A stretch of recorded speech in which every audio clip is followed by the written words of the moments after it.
السلام علیکم ناظرین، سلطنت عثمانیہ کی ایک اور نئی ویڈیو میں خوش آمدید۔ اس ایپیسوڈ کی شروعات میں ہم دیکھتے ہیں کائی قبیلے میں لوکاس گھوڑا گاڑی پر چڑھنے کے بعد سسلیہ کا چہرہ عیاں کر دیتا ہے اور کہتا ہے، یہ ہے وہ غدار جسے میں نے مار دیا ہے، یہی ہے جس نے آپ کی پوتی کو مارا تھا۔ یہ سنتے ساتھ علاؤالدین اور گونجا آگے بڑھتے ہیں اور گونجا پوچھتی ہے، کیا میری بچی کو اس نے مارا؟ علاؤالدین، ماں میں اسے جانتی ہوں، یہ ہولوفیرا کے ساتھ ہی ماں میں نے اسے دیکھا تھا، انہوں نے میرے بچے کو مار ڈالا۔ لوکاس کہتا ہے، ہولوفیرا بے قصور ہے، سسلیہ کے بابا ترکو سے لڑتے ہوئے مر گئے اور غدار میگنوس نے نفرت کو بڑھاتے ہوئے اسے زہر دے کر قبیلے بھیجا۔ جواباً عثمان صاحب کہتے ہیں، کمانڈر لوکاس میرے خیمے میں آ جائیں، ہم اس معاملے پر تفصیل سے بات کرتے ہیں۔ یہ کہتے ساتھ ہی عثمان صاحب خیمے کی جانب چل پڑتے ہیں اور ہانا ایکود سے کہتا ہے، ایکود باجیان کو آگاہ کریں، انہیں کہیں کہ ہزال خاتون کو رہا کر دیں۔ یہ سنتے ساتھ ہی یوسف سکھ کا سانس لیتا ہے۔ ادھر ہم دیکھتے ہیں کہ بیہان اپنی داڑھی رنگ رہا ہوتا ہے اور کہتا ہے، ترکو کو شکست نہیں دی جا سکتی، ان کی طاقت کبھی ختم نہیں کی جا سکتی۔ پھر تلوار میں خود کو دیکھتے ہوئے کہتا ہے،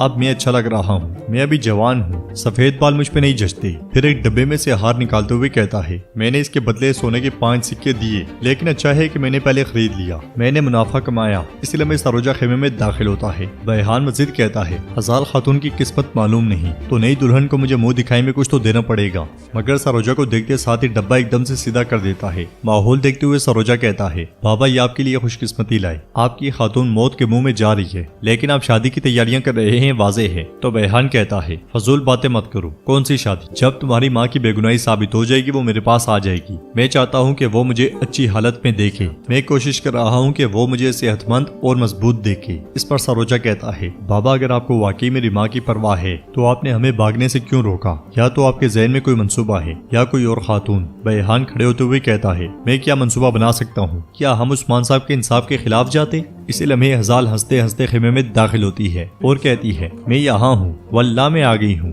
ماں کو دیکھ کر سروجہ بہت خوش ہوتا ہے، مگر بیہان کو زیادہ خوش دکھائی نہیں دیتا۔ ہزال کہتی ہے، میری بے گناہی ثابت ہو گئی، میری بے گناہی ثابت ہو گئی۔ سروجہ اسے گلے لگاتے ہوئے پوچھتا ہے، انہوں نے آپ کو کیسے آنے دیا ماں؟ تو ہزال کہتی ہے، میں تمہیں سب کچھ بتاؤں گی۔ پھر بیہان کی داڑھی پہ رنگ دیکھ کر کہتی ہے، یہ کون ہے؟ جبکہ میں ایک تاریخ زندان میں تھی، آپ یہاں داڑھی سنوار رہے تھے؟ ویسے آپ کو یہ اچھی لگ رہی ہے، لیکن مجھے بچانے کے بجائے کیا آپ نے نئی خاتون سے شادی کرنے کے بارے میں تو نہیں سوچا؟ کیا یہی وجہ ہے کہ آپ نے جوان نظر آنے کی کوشش کی؟ تو بیہان کہتا ہے، نہیں میری خاتون، یہ داڑھی میں نے تمہارے لیے ٹھیک کی ہے اور میں تو جانتا تھا کہ سچ سامنے آ جائے گا۔ سروجہ کہتا ہے، دیکھیں ماں، بابا نے آپ کے لیے کیا لیا ہے۔ یہ کہتے ساتھ ہی وہ ہار نکال کر ماں کو دکھاتا ہے۔ ہار دیکھ کر ہزال بہت خوش ہوتی ہے، مگر بیہان کا منہ لٹک جاتا ہے۔ سروجہ مزید کہتا ہے، انہوں نے سونے کے 5 تھیلے خرچ کیے ماں۔ ہزال ہار لیتے ہوئے کہتی ہے، حضور کیا واقعی؟ جواباً سروجہ کہتا ہے، واقعی ماں، واقعی، سچ میں، انہوں نے کہا کہ تمہاری ماں اس کے قابل ہے، وہ ہر چیز کی مستحق ہے، انہوں نے کہا۔ یہ سن کر ہزال غمگین ہوتے ہوئے کہتی ہے، میرے حضور، میرے سردار،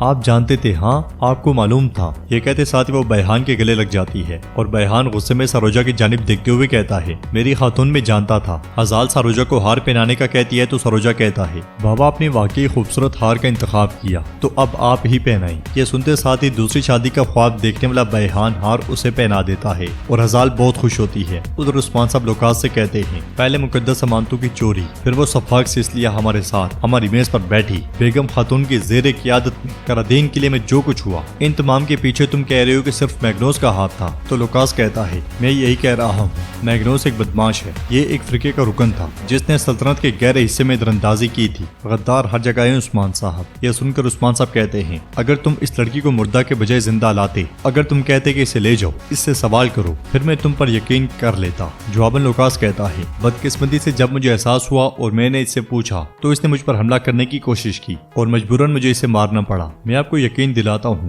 میں ایسے گندے کھیل نہیں کھیلتا، میں اپنے دشمن کی آنکھوں میں دیکھتا ہوں، اسی لیے میں نے تلوار اس کے دل میں ٹھونس دی، بالکل آپ کی طرح۔ اگر آپ نے اس میگنوس نامی غدار کو نہ مارا ہوتا تو میں اپنے سپاہیوں کو بورسا کے چوراہے میں اس کی کھال اتارنے کا کہتا۔ اب اگر جو کچھ میں نے آپ کو بتایا، اس سب کے بعد بھی آپ سوچتے ہیں کہ اس سب کے پیچھے میں ہوں، تو یہ آپ کی ترجیح ہے اور میں اس کا احترام کرتا ہوں۔ یہ کہتے ساتھ ہی لوکاس جانے لگتا ہے تو عثمان صاحب اسے روکتے ہوئے کہتے ہیں، حقیقی مرد اپنی مردانگی یا نہ مردانگی کو اپنی باتوں سے نہیں، اپنے اعمال سے واضح کرتا ہے۔ ہم یہ جان لیں گے کہ تم نے جو کہا وہ سچ ہے یا جھوٹ۔ یہ سنتے ساتھ ہی لوکاس پلٹ جاتا ہے۔ ادھر گونجا علاؤالدین کے ساتھ اپنے خیمے میں داخل ہوتی ہے اور کہتی ہے، میں اس پہ بہت بھروسہ کرتی تھی، ہولوفیرا تم نے میرے ساتھ ایسا کیسے کیا؟ تم میرے ساتھ ایسا کیسے کر سکتی ہو؟ علاؤالدین، میں نے ہولوفیرا پر بہت اعتماد کیا، میں نے اسے اپنی بہن کہا، بہن۔ علاؤالدین اسے پرسکون کرنے کی بہت کوشش کرتا ہے، مگر گونجا روتے ہوئے کہتی ہے،